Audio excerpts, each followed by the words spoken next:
De 6 a 8 vamos a hacer la segunda comprobación de lectura sobre el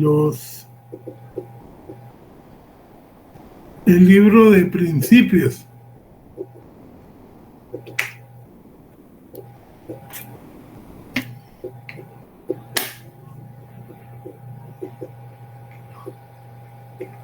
Ustedes tienen su examen el 10. Entonces vamos a ver hoy que vamos a dejar para estudio y que se supone que ya lo debieron de haber estudiado porque yo llevo 3 días dejándoselo. Todo lo que son los medios de prueba. Todo el apartado de prueba va a ser sujeto a examen. Desde cuándo hay que proponerla, cuándo se incorpora y todo lo que está ahí, todo lo que sea prueba va a entrar, y es de lo que vamos a hablar ahorita en ¿cómo se llama? Para el examen.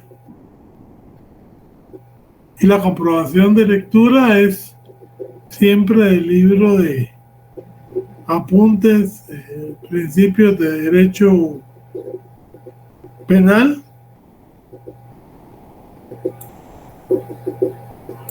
Licenciado, perdone que le interrumpa. No escuché qué día se va a hacer la segunda comprobación, perdone. El sábado 30. Muchas gracias.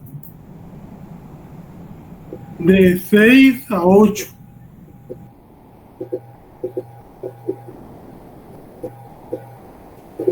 Entonces vamos a ver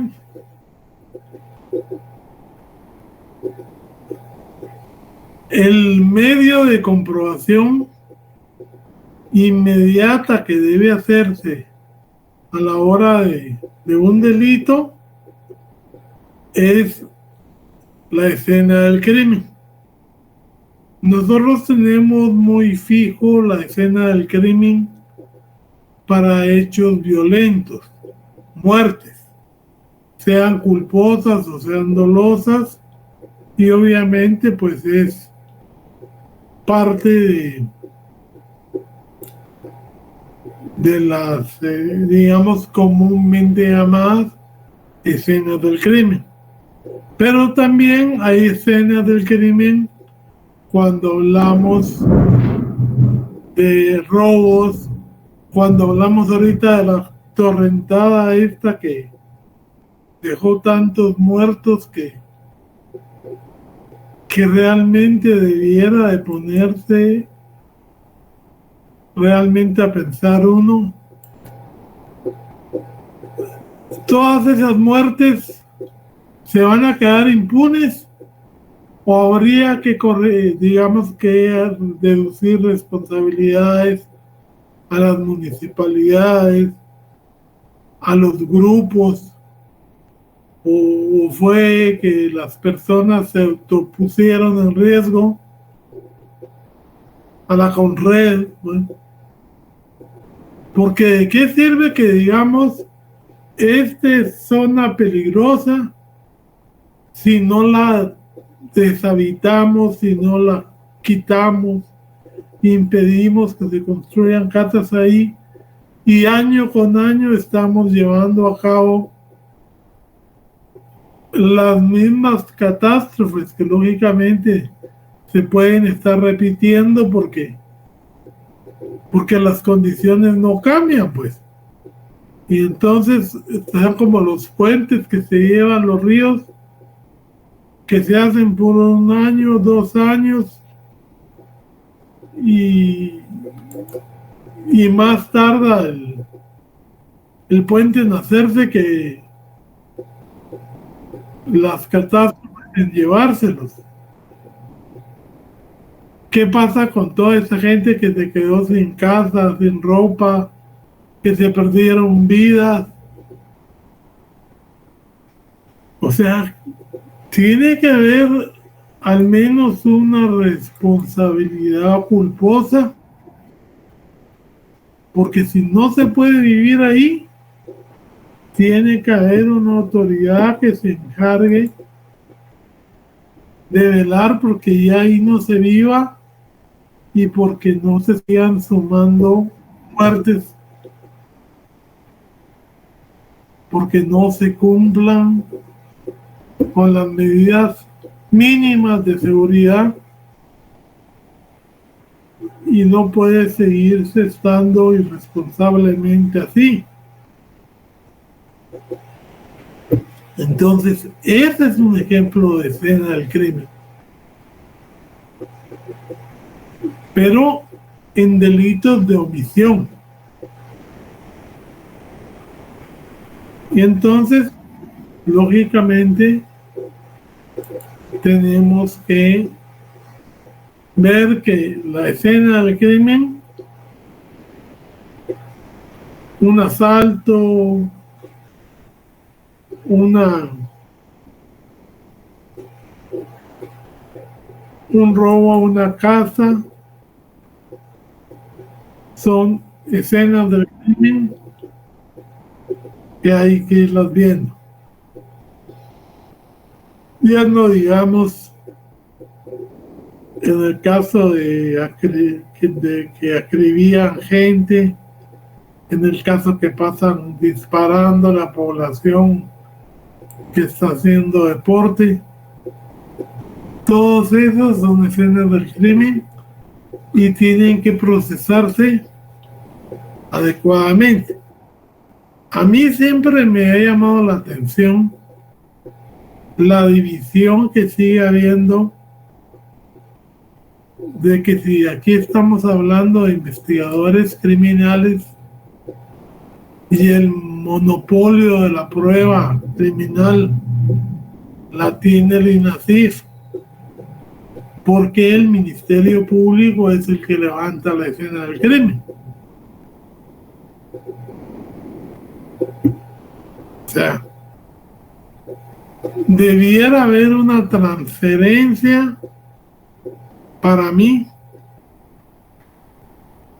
de que ya aquí en Guatemala ya las escenas del crimen debían estar manejado por la policía científica. Porque si yo como técnico en investigación criminal pienso que esto es útil y que lo otro no, y resulta que al contrario, el pensamiento del encargado científico es de que lo útil era aquello y no lo otro, pues está recibiendo lo que aparentemente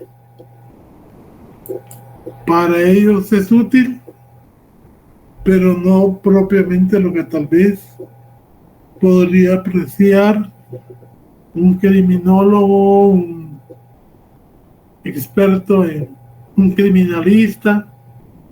Entonces yo entiendo que hay una desconexión en quién cubre las escenas del crimen. No les digo que fueran todas de una vez, sino que se fuera haciendo por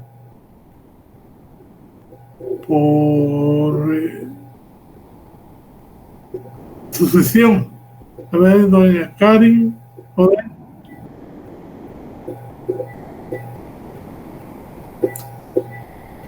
Karin.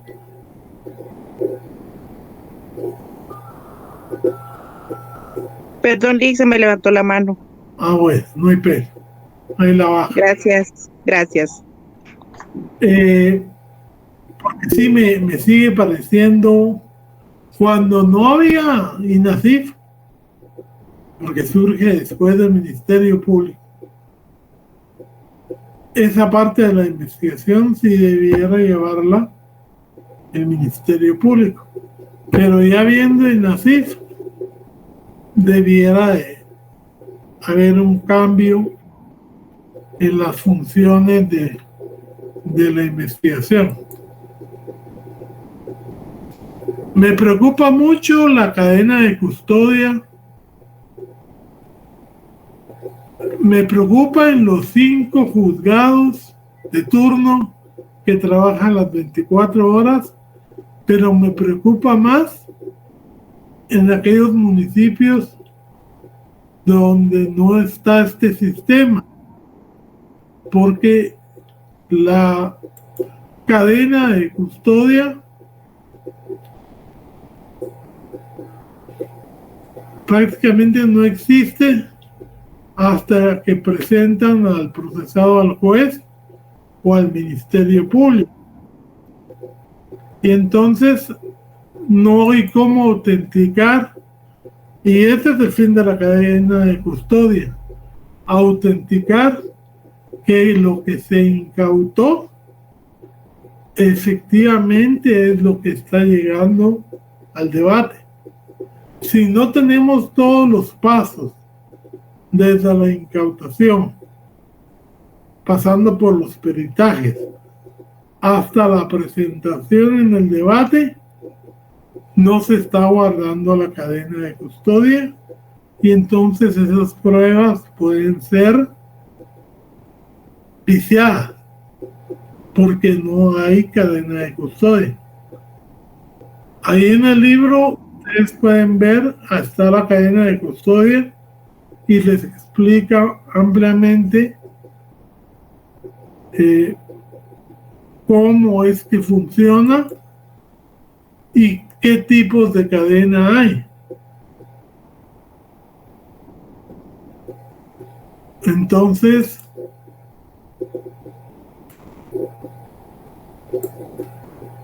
es importante que ustedes estudien su libro y también vayan viendo esas situaciones en la realidad guatemalteca. Porque yo puedo agarrar a una persona con un arma de lujo y luego me la quedo y pongo una más barata y con esa la consigno, pero ahí, en caso de que no disparó, sino que la usó solo para amedrentar, pues el daño no es tan grave, pero sí no hay cadena de custodia y puede haber una contradicción entre un testigo cuando describe el arma y el arma que está presentando. Y todo eso es de tener mucho cuidado, y por eso los defensores y los fiscales tienen que tener, digamos, reglas. Yo nunca voy a hacer una pregunta de la que ignoro la respuesta. Yo cuando entreno a mi testigo, o sea, cuando le explico al testigo el procedimiento, yo le voy a decir a él que cuente todo lo que vio, oyó y percibió, pero que no le agregue cosas, porque si le agrega cosas, al momento del contrainterrogatorio vamos a salir perdiendo. Los hechos concretos que vio, que oyó y que le conste a él personalmente. Que no vaya a ser de los que diga, es que yo me enteré que el problema entre ellos era tal, porque si se enteró se lo contaron. Y si se lo contaron es prueba de referencia. Ahí está la prueba de referencia, es inadmisible.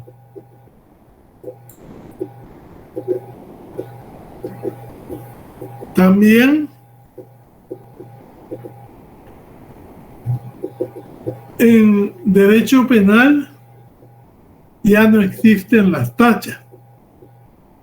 Usted puede ser amigo, enemigo de un caso, de una persona, pero si le sirve para la verdad, y como ya tiene que decir la verdad y nada más que la verdad, no existen taches. Entonces, veamos los testigos, veamos las pruebas. Si se requiere, cuando no se requiere orden de allanamiento para entrar a una vivienda.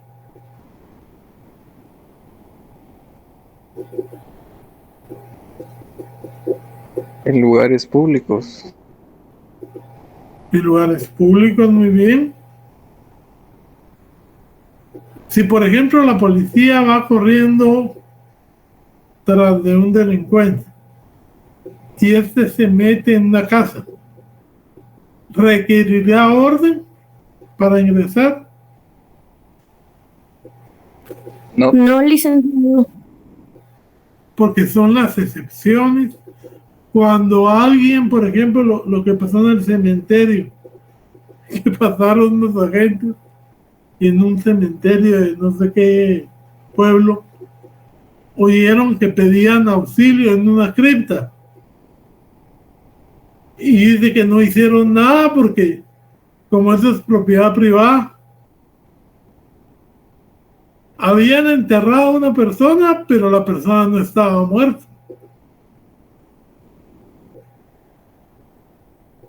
Y la policía no actuó.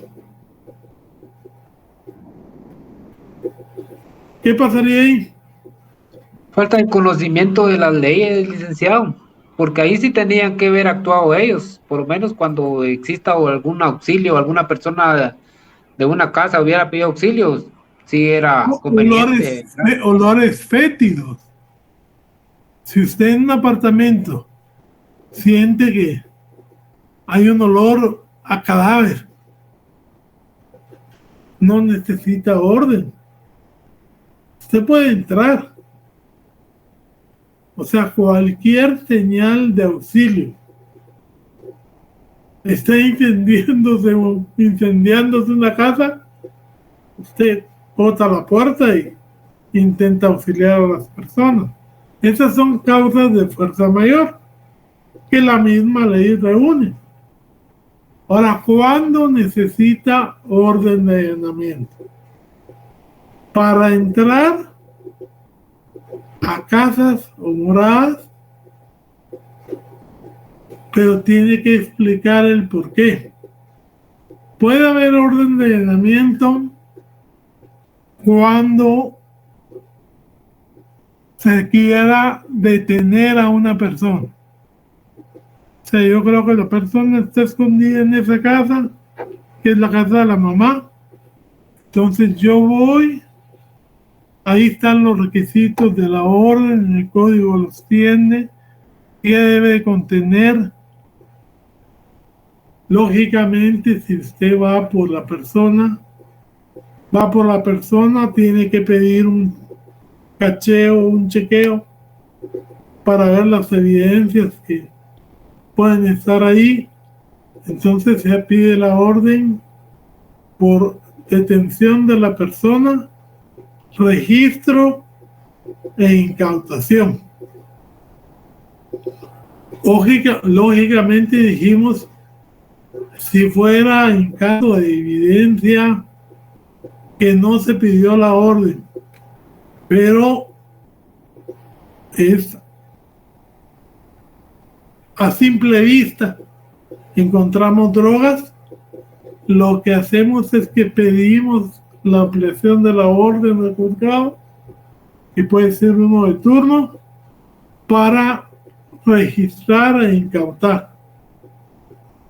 Desde que entramos a una vivienda, ¿de qué horas a qué horas podemos entrar? 6 de la mañana, 6 de la tarde, sí, creo, licenciado. Exacto, eso lo dice la Constitución. Entonces tiene que ser de 6 de la mañana a 6 de la tarde. La policía lo que hace es que llega a las 4 o 5 para garantizarse que no se vaya a salir nadie, y si sale ya lo pueden capturar, pero estando adentro no. Entonces ahí en el mismo código está el procedimiento que la orden la da el juez, cuántos días de vigencia tiene, y si no hay que pedir una nueva solicitud. Se le presenta a la persona, se le explica cuál va a ser el procedimiento. Él puede perfectamente comunicarse con su abogado y que el abogado esté presente. Ya inclusive cuando saben que le están siguiendo los pasos, ya saben que el abogado está atento y va a llegar a auxiliarlos. Se puede pedir que le den un compás de espera, y adentro de la casa, que generalmente ahora se las dan a los fiscales, el fiscal puede impedir que la gente salga, entre, salvo causas de fuerza mayor. Inclusive toman la opción a veces de que, como no se sabe quiénes han participado, se los llevan a todos y ya será en el juzgado donde los van liberando de responsabilidad penal, que es una medida para mí errónea, porque ya el fiscal, cuando hace una orden de allanamiento, ya sabe más o menos a qué personas podrían estar sindicadas. No todo, no la abuelita de la casa, pues, ni siquiera la puede salir de la casa, menos participar en actos delictivos, aunque no siempre, ¿verdad? Eso también podría ser la autora intelectual, pero hay que ver las condiciones de cada caso. Cuando se captura en flagrancia y se cuenta con la víctima, el reconocimiento en fila de presos, que es una diligencia también de urgencia, se puede hacer en el mismo juzgado, siempre que se tengan las condiciones. ¿Y qué condiciones son? Para hacer un reconocimiento en fila, ¿qué se necesita?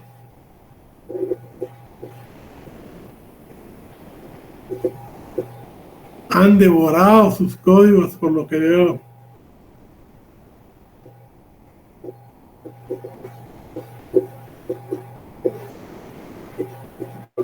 Para hacer reconocimiento se requieren más personas.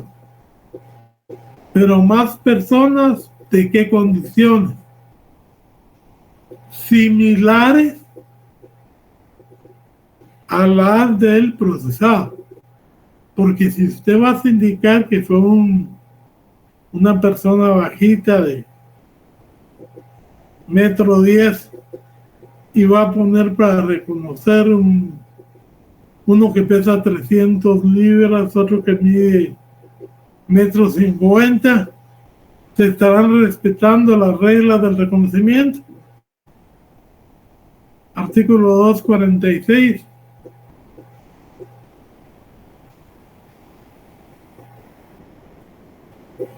Pónganse un caso. Se programó un reconocimiento en fila de personas,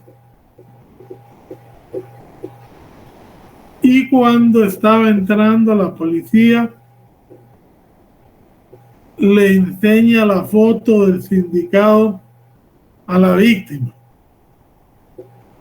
y usted, como abogado defensor, se da cuenta. ¿Será válido ese reconocimiento? Buenas noches. Yo ya entendí que no, porque se forma un prejuicio, digamos. Pero pero digamos que no entiendo por qué motivo no se puede mostrar, digamos, una fotografía. No, la fotografía se puede usar si el reconocimiento es sobre la fotografía. O sea, usted tiene, por ejemplo, 4 o 5 sospechosos y se los pone en las fotografías a la víctima. Y la víctima puede reconocer al que la atacó. Entonces, está bien, es un reconocimiento fotográfico. Pero es mejor, es preferible el reconocimiento personal inmediato. Pero para que ese reconocimiento personal inmediato sea factible, si son 3 procesados, va a ser un reconocimiento por cada uno de los 3 con personas que tengan características similares. Porque si usted pone características demasiado diferentes, prácticamente lo está etiquetando. Tienen que respetarse que sean personas similares si se hace en el juzgado. Con fotos también, pero el problema de las fotos es que lo tienen que hacer delante del juez. Porque si no, si lo hace solo el Ministerio Público, lo hace solo como medida de investigación, está bien. Pero como presentación al juez sería difícil, porque tiene calidad de prueba anticipada. Los reconocimientos que se hacen tienen calidad de prueba anticipada. Digamos, un reconocimiento de una catástrofe natural. Como eso se va a modificar. Entonces, de entrada, tiene que hacerse el reconocimiento con los peritos que se necesiten. En esto que pasó ahorita de la torrentada que llevó casas, entonces tiene que hacerse un reconocimiento para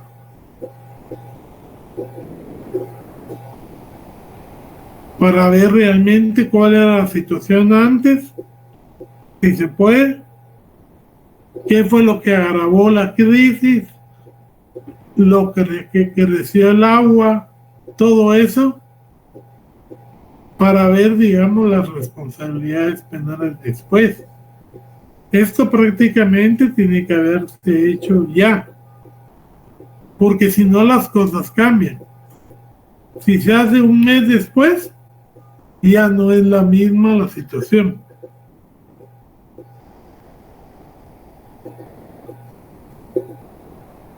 Entonces, digamos, el mismo código les va a traer qué se requiere para pedir una orden, quién la puede pedir, qué requisitos tiene que tener. La dirección es algo muy importante, identificar bien el lugar. Si no tiene dirección, identificar en qué kilómetro está, cuántos metros abarca, y si se tiene duda de que pueda haber comunicación entre uno y otro lugar, se pueden hacer 3 o 4 allanamientos contiguos para evitar la fuga o para evitar el traslado de evidencia. Cuéntenme qué más les ha llamado la atención de lo que han leído. Porque si no han leído, estamos. Porque hoy es su última clase. Yo por eso les dije que leyeran la prueba y todos los medios de prueba.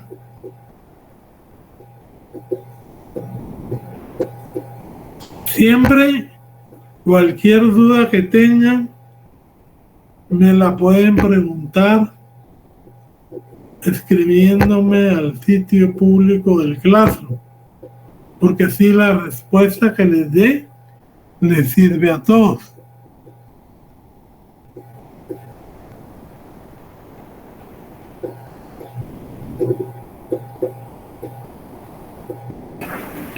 Licenciado, muy buenas noches. Con una consulta, ¿será que me podría, pues, no sé si podría, ampliar un poquito sobre el proceso, bueno, la teoría del árbol envenenado, del fruto del árbol envenenado? Es que eso no me queda muy claro. Por ejemplo, estuve buscando y había un video donde establecía de que cuando hay un allanamiento, pero el allanamiento no fue pues con bases concretas, pero se realizó el allanamiento y encontraron armas y drogas y cosas ilícitas, y cuando al ver incluso fueron aprendidos. Entonces, en este caso, el abogado defensor presentó que el allanamiento no fue fundamentado, y al verse esto, las personas que fueron pues aprendidas la soltaron porque no habían bases legales desde el inicio del allanamiento. Entonces, yo estuve viendo en YouTube esos videos, e incluso me estuve instruyendo. Primero debiera de haber leído el libro. Es que no lo pude comprar, licenciado. Porque en el libro está todo eso. Muy bien. La teoría del fruto del árbol ponzoñoso es para la prueba derivada. Pero digamos, un derecho constitucional es allanamiento casa. Por ejemplo, si usted entra a una casa y esa casa entra usted a las 5 de la mañana, ya está quebrantando el derecho constitucional. Y entonces la prueba que esté ahí, digamos, va a ser ilícita, salvo que usted invocara que efectivamente se entró a las 5 de la mañana, pero usted iba buscando a una persona. Y además, cuando ingresó a la casa, no estaba la persona a la que usted buscaba, pero sí habían armas, sí habían drogas. Entonces puede alegar la excepción de descubrimiento inevitable, y puede inclusive en el mismo día solicitar la orden para la evidencia esa que se consiguió para incorporarla al proceso, usando la excepción que sería de la prueba derivada de el descubrimiento inevitable. Porque si hubiera estado, o sea, no puede usted hacerse loco de lo que encontró y es ilegal, y también que es para defender a la sociedad. Entonces la regla es que toda garantía que se quiebre anula la prueba. En este caso, anula la posibilidad de capturar a la persona que usted iba a buscar. Pero la del fruto del árbol ponzoñoso, que diría todas las armas y todo no tiene valor probatorio, eso es, digamos, extender demasiado la protección para las personas procesadas en contra de la sociedad.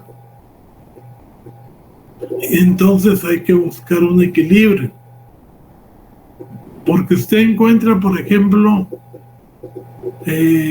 AK-47, que es arma prohibida para particular, y están ahí, pues lógicamente usted tiene que decomisarlas por mandato legal.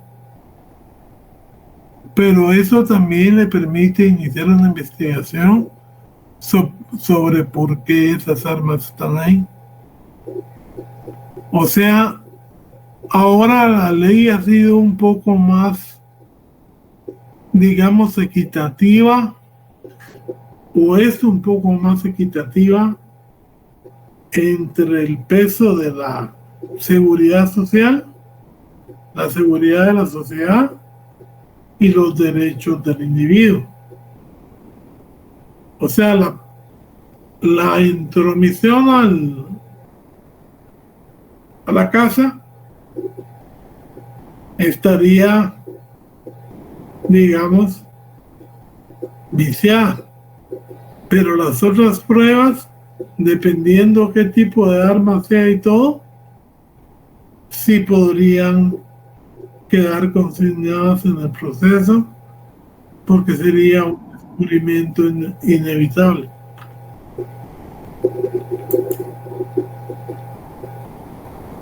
¿Y Amy? Buenas noches, licenciado. Una pregunta. Digamos que al momento de nosotros realizar un allanamiento, podemos entrar a la casa a las 17 horas con 59 minutos, pero no habría problema si nos dieran las 7, 8 de la noche, ¿verdad, licenciado? No, ya usted entró en el horario. Digamos, no es aconsejable entrar a la última hora, porque entonces el horario se va a extender. Todo eso hay que programarlo con tiempo. Pero no, digamos, entrando a las 6, usted puede extenderse en la búsqueda de lo que quiera, pasada la hora. Muchas gracias, licenciado. Licenciado, buenas noches. Sí. O sea, quiere decir de que en el término de una hora, o sea, digamos entre 6 a 7 de la noche, tendrían que encontrar lo que se busca. Puede habilitarse tiempo. O sea, todo es justificar por qué se empezó tan tarde. Y lo que no puede decirse porque está el riesgo de que se desaparezcan las cosas. ¿Me entiende? O sea, si ya usted entró en tiempo, puede habilitar tiempo para hacer el reconocimiento. Más allá de una hora. Ya, licenciado, gracias.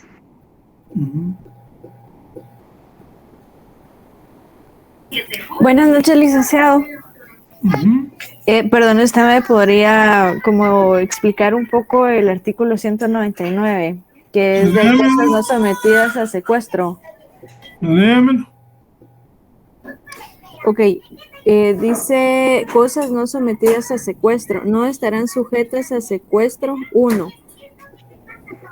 Las comunicaciones escritas entre imputado y las personas que puedan abstenerse de declarar como testigo por razón de parentesco o secreto profesional. Tiempo. Ok. Si usted está hablando con su defensor, ya como defensor, eso no puede secuestrarse ni intervenirse, salvo que haya una orden especial por tratarse de crimen organizado.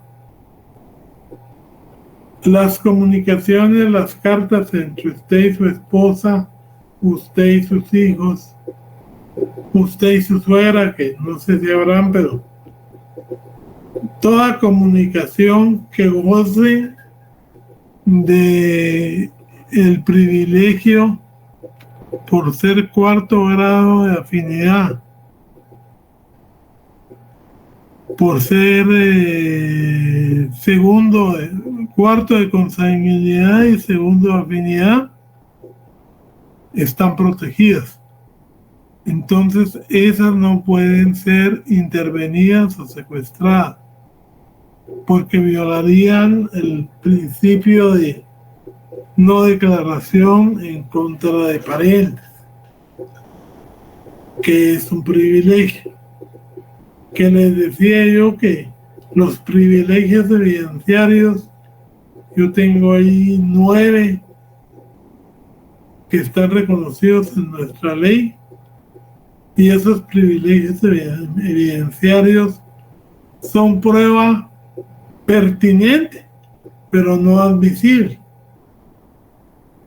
¿verdad? Entonces no entrarían como medio de prueba, porque es un derecho que la Constitución da.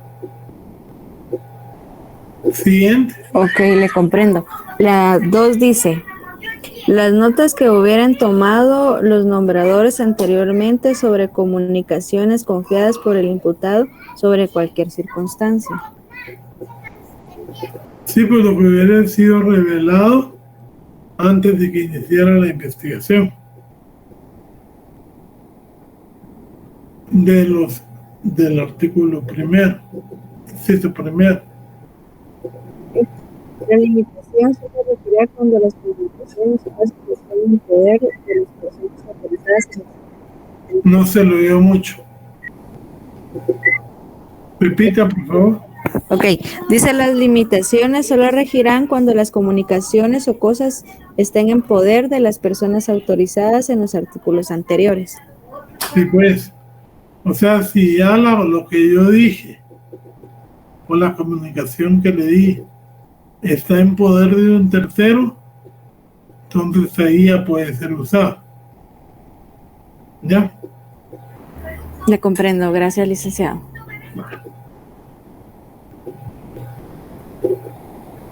¿Alguno que haya leído? Buenas noches, Lick. Yo quería preguntar una cuestión, tiene que ver con la declaración. Yo entendía que por prueba referencial se entienden las personas que digamos, las pruebas referenciales no son admitidas en juicio. Algo así tenía entendido yo. Y sí. que, por ejemplo, prueba referencial es tomada, por ejemplo, la declaración de un testigo que dice que escuchó que alguien más decía algo del caso, pero no es un testigo directo que vio. Y, o sea, es lo que pasa. La prueba referencial es una prueba que se lleva, que emite una persona sobre lo que dice otra, porque le contaron, porque oyó que la persona dijo, pero esa persona no está en el debate. Entonces, no puede ser objeto de contrainterrogatorio.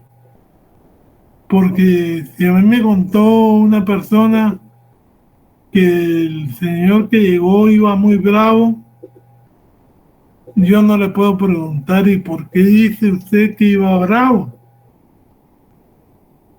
Porque no va a estar en la sala. Entonces, digamos, los documentos son una clara muestra de prueba referencial, porque los documentos usted no puede contrainterrogar a un papel. Por eso es que siempre se prefiere la prueba testimonial, sea de testigo lego o sea de testigo perito. Los documentos ya no se están usando precisamente porque son vestigios de prueba referencial. O sea que básicamente, por ejemplo, si yo en un juicio presento una necropsia, eso contaría como un documento. Sí, pero usted tiene que tiene que pedir que se oiga al perito que hizo la necropsia. Ya. Solo sí. Que no se pudiera por alguna causa de fuerza mayor se va a llevar la necropsia del documento, porque es prueba referencial. Gracias, licenciado. Licenciado, en el caso del 203, que es secuestro de correspondencia, esto no se puede usar como prueba, ¿verdad? Pero acá lo menciona, sería solo con la orden. El secuestro de correspondencia es con orden y es con los sujetos que no están protegidos. O sea, digamos, cartas o comunicaciones entre una persona y alguien que no es mi pariente.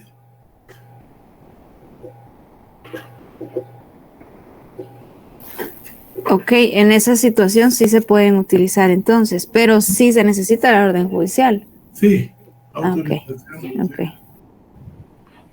Una pregunta, y por ejemplo, interceptar llamadas, interceptar no pueden ser utilizadas como medios de prueba.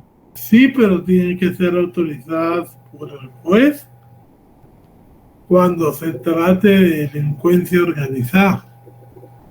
Muy bien, porque gracias. son medios de delincuencia organizada. Doña Dora Esperanza. Buenas noches, licenciados, compañeros.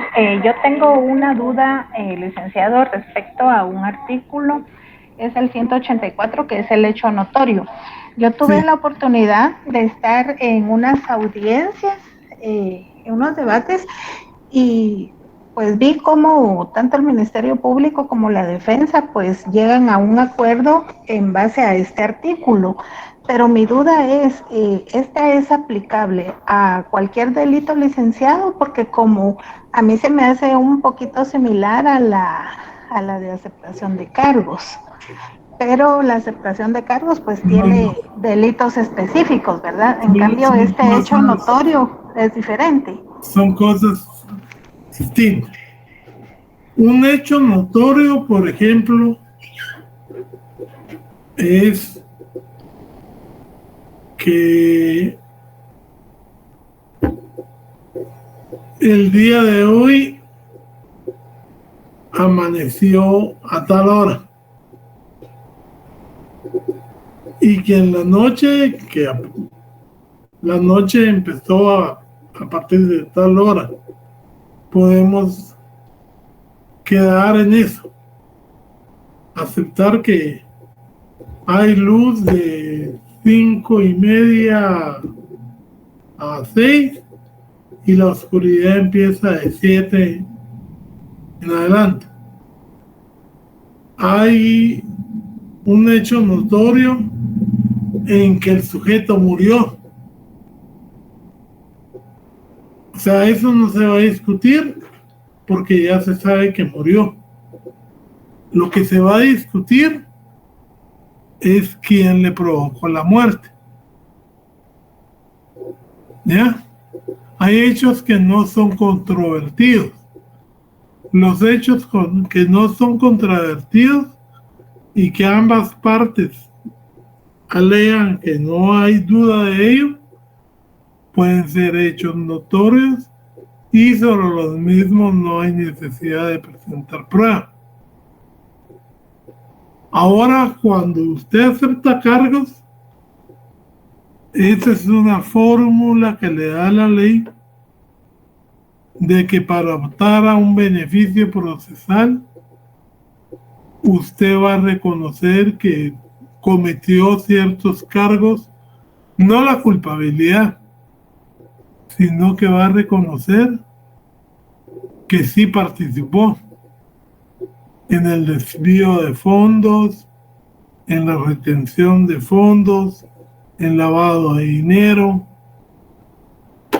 Inclusive puede decir que fue por ignorancia, pero reconoce que sí participó. Pero eso es para asignar culpabilidad, para juzgarlo con un beneficio. Es distinto. El hecho notorio es algo que ya pasó, que puede comprobarse que ya pasó y que se acepta por ambas partes que ya pasó, que no es sujeto a prueba. ¿Ya? Sí, le comprendo, Lick. Entonces, el hecho notorio, pues ya prácticamente se acepta la comisión de haber participado en el delito, ¿verdad? Por eso es que tampoco digamos, un solo hecho. Ajá, que un hubo solo muerto. hecho. Es es que como hay varios hechos en una acusación, que la persona está muerta, es un hecho. Ahora, ¿quién lo mató? Eso es lo que hay que comprobar. Entonces yo como abogado defensor, yo acepto que la persona está muerta. Como acusador también lo acepto. Ahora nos vamos a enfrascar en el debate de quién provocó esa muerte y quién no la provocó. Y yo voy a decir que mi cliente no fue. El Estado va a decir que fue. Y ahí hay que presentar pruebas para demostrar, digamos, quién es el que tuvo la responsabilidad.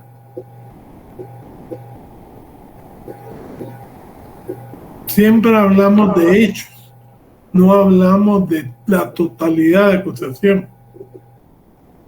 Yo puedo, digamos, inclusive decir que yo disparé mi arma esa noche, pero discrepo en decir que yo disparé contra esa persona y que mi bala fue la que le causó la muerte.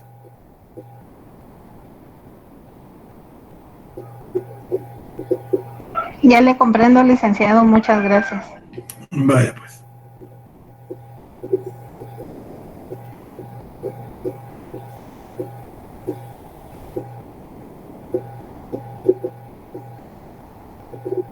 Qué pocas dudas.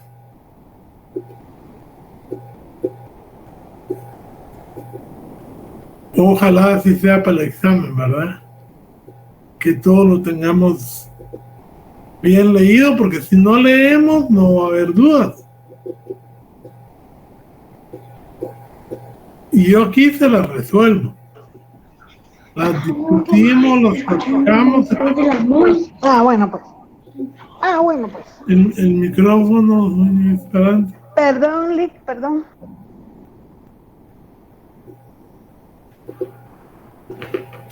Y ya saben ustedes, los artículos que tienen que ver con la prueba entran completitos. Y la lectura del libro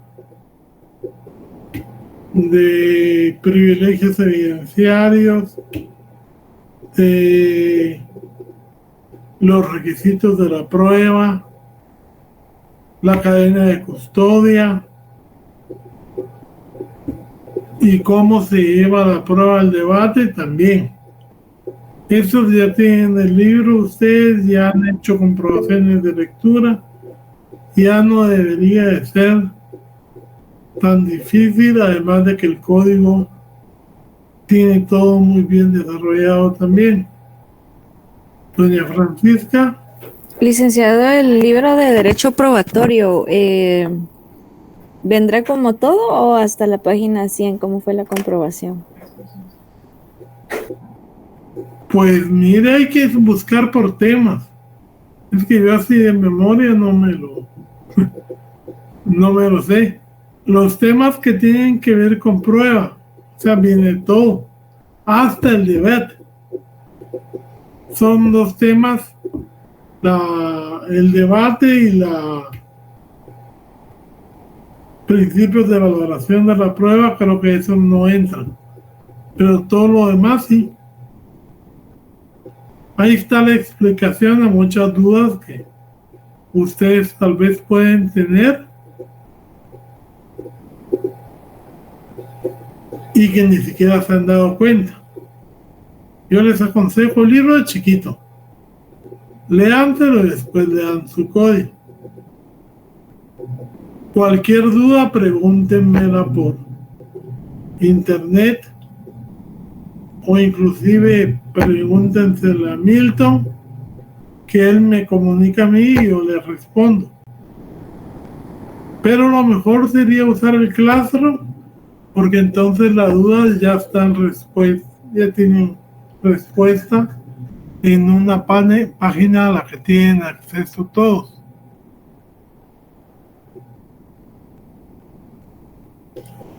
Nelson me dice aquí que la cadena de custodia está de la página 163 a la 166.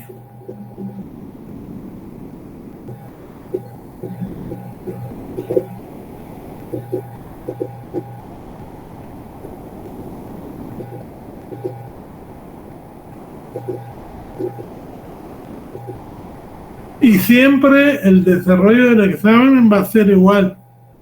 Un caso. Y sí, solo que ahora ya vamos digamos, a proceder para valorar si la prueba se puede admitir por ser legal, si la prueba viola garantías fundamentales y es inadmisible, si podría alegarse alguna excepción de las que contempla la ley para no perder la prueba. Sí, Amy. Buenas noches, licenciado. Una pregunta. ¿El libro de los principios entrará en el examen? Ese es tanto el de la prueba como el de los principios son, digamos, transversales. No podemos hablar, por ejemplo, de el requisito de legalidad de la prueba si no hablamos del debido proceso, si no hablamos del principio de legalidad procesal. No podemos hablar del principio de prueba de referencia si no hablamos del derecho de defensa. Entonces los libros son, digamos, entran en todo el curso, no solo en ese parcial, sino que en el final y en todo el curso. Muchas gracias, licenciado. Feliz noche. Además, por eso es que la prueba del sábado va sobre el libro, porque ahí ustedes van a también entender cómo se vincula el libro ahorita con la prueba y ahorita con el proceso.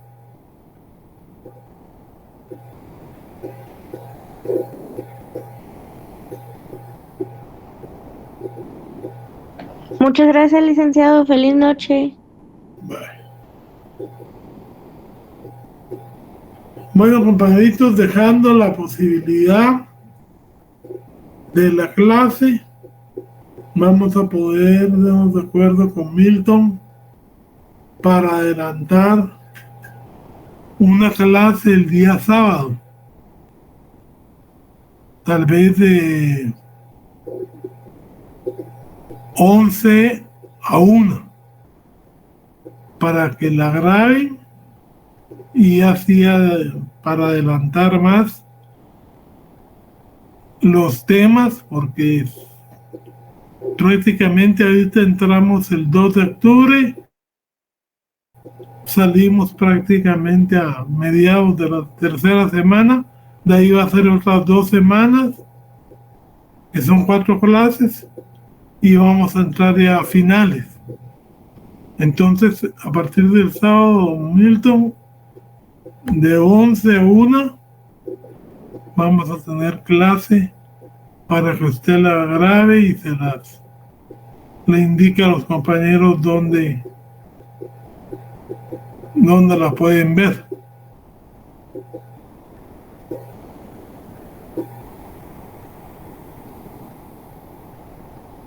estamos, se comunica conmigo. Por favor.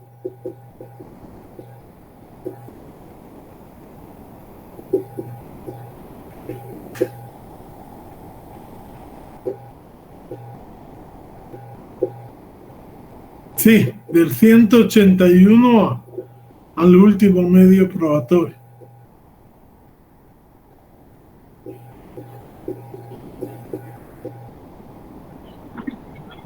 Buenas noches, licenciado, con mucho gusto. Vaya, perfecto. Platicamos. Bueno, entonces los dejo. Les encargo que estudien porque si no estudiamos, dejamos de ser profesionales cada día que pasamos en leer. Feliz noche. Muchas gracias, licenciado. Feliz noche. Feliz noche. Feliz noche, Lick.